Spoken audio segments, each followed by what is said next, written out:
Olá, galera, e aí, tudo bem? Essa situação tá deixando a gente distante, né? Mas tudo vai se resolver e vamos voltar a ver, tá certo? Então hoje nós vamos ouvir um pouco da explicação do capítulo 3, Regionalização da Europa, tá certo? Que tá no módulo 1, ok? Então vocês vão ouvir um pouco da explicação minha para depois vocês fazerem uma atividade, beleza? Bom, primeira coisa, o que seria regionalizar? Regionalizar, galera, quer dizer dividir, tá certo? Então, dividir a partir das diferenças, né? A partir das características que aquele lugar tem, tá certo? Então, a partir dessas características é que existe uma divisão do continente. Então, nós vamos falar um pouco dessa divisão aí do capítulo 3, ok? Bom, eu tenho aqui um mapa, né, do continente europeu.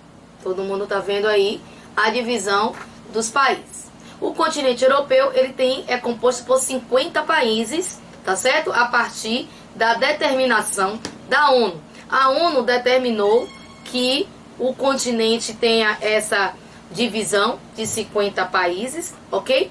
E a partir dessa divisão de 50 países, há uma divisão regional entre partes. Europa Ocidental, Europa Setentrional, Europa Centro-Oriental e Europa Meridional, ok? Bom, essa divisão que vocês estão vendo é essa divisão aqui, ó, galera, tá certo? Então eu tenho aqui a parte verde, Europa Centro-Oriental. Eu tenho aqui a parte lilás, Europa Ocidental, tá certo? Eu tenho aqui a parte rosa, Europa Meridional, certo? É a parte meridional, ok? E tenho aqui a parte laranja, tá certo? Que é a parte de cima.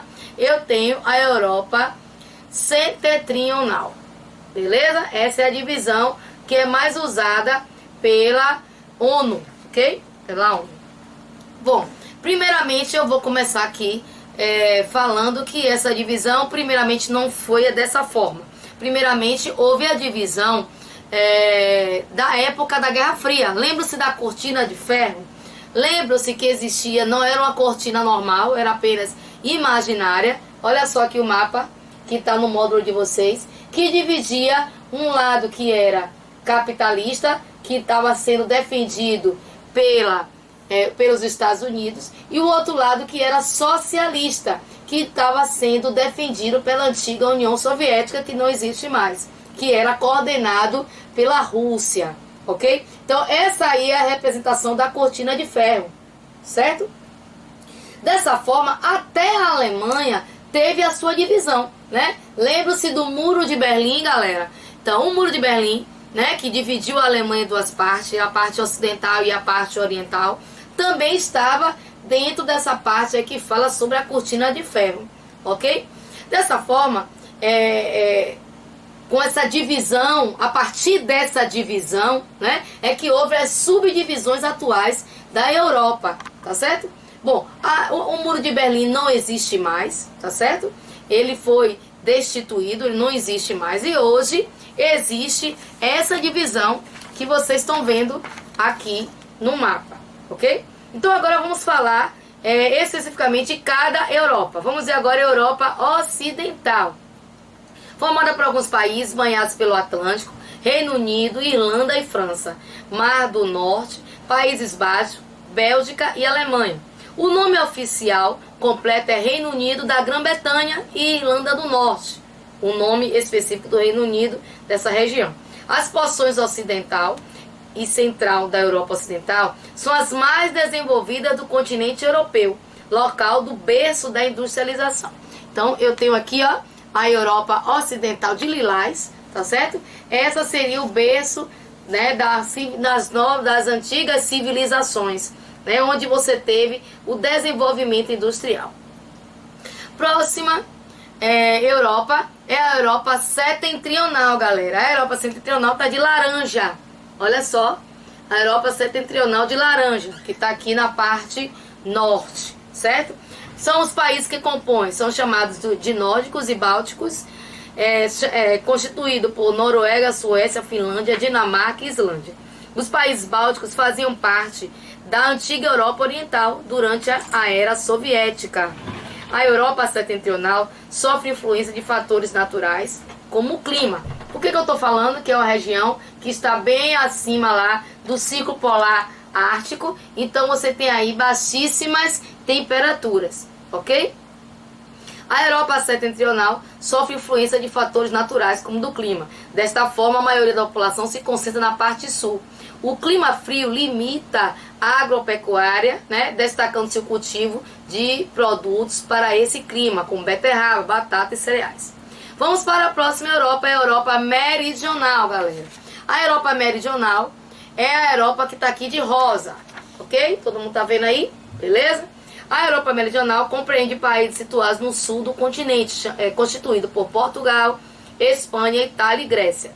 Porção da Turquia e pequenos países como Vaticano, Andorra, San Marino, Mônaco e República Malta. Todos esses países são banhados pelo mar Mediterrâneo, região marcante onde surgiu os gregos e romanos. Vamos para a próxima Europa, a Europa Centro-Oriental, galera. A Europa Centro-Oriental é a que está de verde.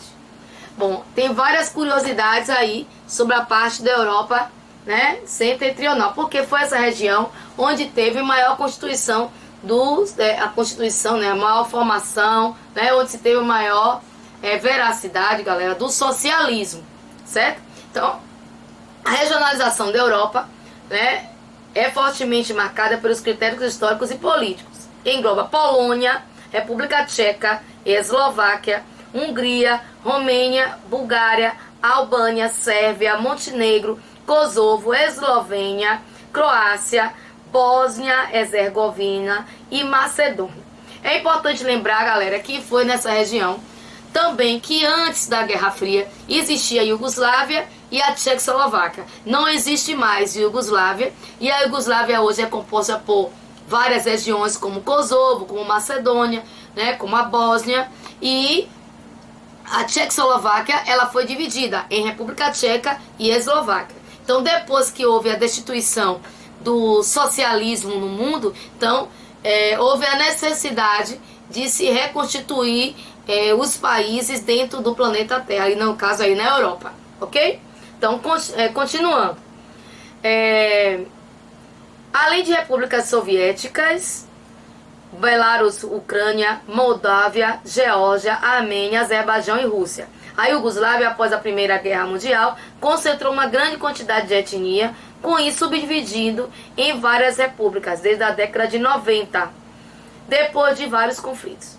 Nessa parte da Europa, a economia ainda não se adaptou ao capitalismo. Parte da sua economia está no setor industrial. Então, com essa nova constituição, né, dessa nova divisão da Europa, né, o que acontece? Esses países ainda não se adaptaram a essa renovação, ainda tem uma economia ainda vagarosa, ok? Continuando. Essa parte do continente apresenta diferenças acentuadas em relação ao restante do continente. Bom, existem outras regionalizações, tá certo? Depende do critério que seja usado. Por exemplo, existem os critérios políticos, os critérios ideológicos, né? E existe a questão da divisão do território, tá certo? Também existe a classificação, né, a regionalização a partir do IDH, Índice de Desenvolvimento Humano, que seria a constituição, ou melhor, a análise da renda, da saúde, da educação do continente, no caso aí, da Europa, tá certo?